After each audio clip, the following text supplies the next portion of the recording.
Si al caminar te duele la pierna y al detenerte mejora, tu cuerpo podría estar dándote una señal que no conviene ignorar. Hola y bienvenidos. Hoy vamos a hablar de un mensaje muy común que nuestro cuerpo nos envía y que a menudo pasamos por alto. Hablamos de ese dolor en la pierna que aparece justo cuando caminamos.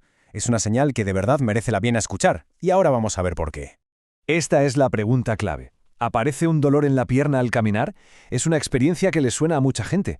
Una molestia en la pantorrilla, en el muslo, a veces incluso en el pie, que surge después de llevar un rato andando. Y aquí, ojo, aquí está el detalle que lo cambia todo. El dolor no es constante. Se alivia y a veces desaparece por completo, con solo pararse un momento. Este pequeño detalle es una pista importantísima. De hecho, es la pista fundamental. Vamos a ver esto. Ese síntoma no es solo una molestia y ya está. No, es el cuerpo comunicándose, contando algo. Por eso es tan importante aprender a escucharlo, porque no siempre es un simple dolor muscular. Y hay que dejar algo claro. A quien le pasa esto no es un caso aislado. Es una consulta súper frecuente, sobre todo a partir de cierta edad. Pero la respuesta no puede ser, sin más, es la edad. No, esta señal merece un poquito más de atención. Muy bien, pues aquí empieza la parte de investigación. El origen de ese dolor, ¿es muscular o tiene que ver con la circulación? Vamos a ver las pistas para aprender a distinguirlos, que es más fácil de lo que parece. Para entender el dolor circulatorio, pensemos en esto. Al caminar, los músculos trabajan a tope y piden más oxígeno, más nutrientes. Si las arterias, por lo que sea, no pueden darles ese extra de flujo sanguíneo, el músculo se queja, protesta. A esto se le llama claudicación intermitente. Es literalmente como un motor que necesita más gasolina para acelerar y no le llega a tiempo. Aquí se ven las diferencias súper claras. A la izquierda, el dolor muscular. Suele estar ahí quieto, duele si se toca, puede molestar incluso en reposo, vamos, que está ligado a un sobreesfuerzo o una lesión. A la derecha, en cambio, el dolor circulatorio. Ese es dinámico. Aquí el protagonista es el patrón. Aparece con el movimiento, se va con el descanso y vuelve a aparecer al reanudar la marcha. Es casi matemático. Y además de ese patrón de dolor, hay otras cosillas a las que se puede prestar atención. Por ejemplo, notar una pierna más fría que la otra o que el color de la piel del pie cambia. Ojo, no siempre están presentes, pero si aparecen varios de estos signos a la vez, es información muy valiosa para compartir con un profesional sanitario. Vale, identificar las pistas es el primer paso. Pero ahora vamos a ver esas reacciones tan comunes que, aunque se entiendan, la verdad es que no ayudan mucho a solucionar el problema de raíz. Esta frase. Esta es probablemente la barrera más grande de todas. Normalizar un dolor que limita la actividad es un error. Cumplir años no significa para nada resignarse a perder movilidad o a tener una peor calidad de vida. El cuerpo está avisando y hacerle caso es simplemente ser inteligente. Y esto lo ilustra a la perfección. Se empieza aceptando el dolor como algo normal. Eso lleva a caminar menos, lógicamente. Al moverse menos, se reduce la vida social, las actividades, y al final se va posponiendo esa conversación que podría ser el principio de la solución. Es un círculo vicioso que desde luego se puede y se debe romper. El segundo error típico es pensar que, como el dolor se va al parar, pues no es para tanto. Pero si el patrón se repite una y otra vez, ese alivio es solo una pausa. Es como bajarle el volumen a una alarma de incendios sin comprobar si de verdad hay fuego. No parece la mejor estrategia. Bien, pues después de ver las pistas y los errores más comunes, llegamos al meollo de la cuestión, a la idea central, la más importante que hay que recordar de todo esto. Aquí está. El punto crucial es este. No hay que fijarse tanto en cuánto duele, sino en cómo se comporta ese dolor.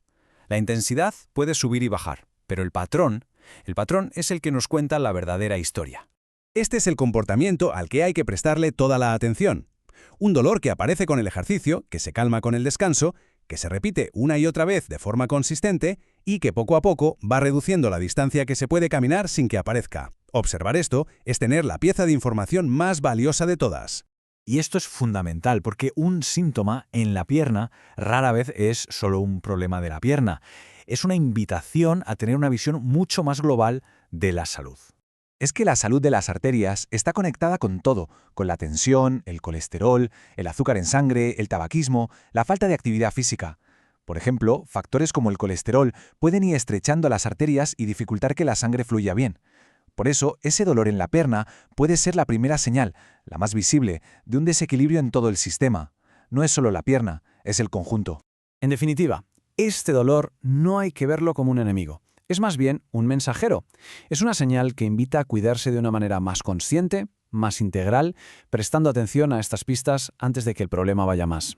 Y con esta reflexión terminamos. En lugar de ignorar o normalizar lo que se siente, la pregunta que queda en el aire es: ¿qué historia está contando el cuerpo? ¿Y qué pequeño paso se podría dar para empezar a escucharlo un poquito mejor? Empezar a caminar y, de repente, notar un dolor en las piernas que nos obliga a parar.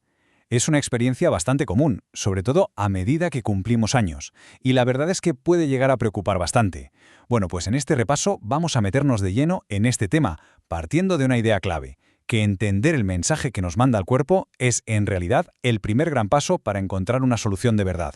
La pregunta es así de directa. Ese dolor que aparece justo cuando hacemos un esfuerzo y que curiosamente se va en cuanto paramos. A veces lo achacamos al cansancio, a la edad, pero ojo, porque a menudo esconde información que es valiosísima.